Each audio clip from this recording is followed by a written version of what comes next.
નમસ્કાર મિત્રો, મફત પ્લોટ યોજના તેની અંદર ફોર્મ કેવી રીતે ભરવું, તેના માટે કયા કયા ડોક્યુમેન્ટ જોઈએ આપણે જાણીએ. આપ નવા હો તો ચેનલને સબસ્ક્રાઈબ, લાઇક અને શેર કરજો, જેથી નવી અપડેટ મળતી રહે.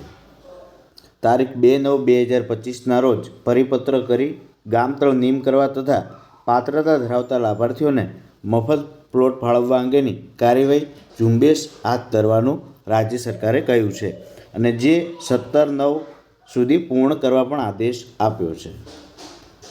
તો હવે આપણે જાણી લઈએ ફોર્મ વિશેની માહિતી.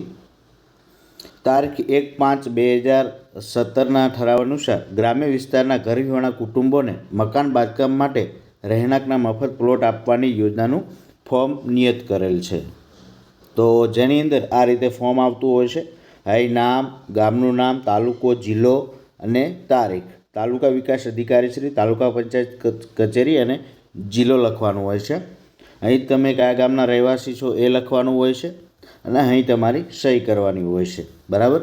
તેની અંદર અરજી ફોર્મ, રેશન કાર્ડની નકલ, ચૂંટણી કાર્ડની અથવા તો આધાર કાર્ડની નકલ, SECCC જે 2011નો ડેટા છે તેની અંદર એ નામની વિગત, ત્યારબાદ ખેતીની જમીનનો દાખલો અથવા તો જમીન નથી તેની વિગત, પ્લોટ મકાનની વિગતો દર્શાવતો દાખલો, એ ડોક્યુમેન્ટ હોય છે. ત્યારબાદ મફત પ્લોટ મેળવવાની અરજીનો નમૂનો,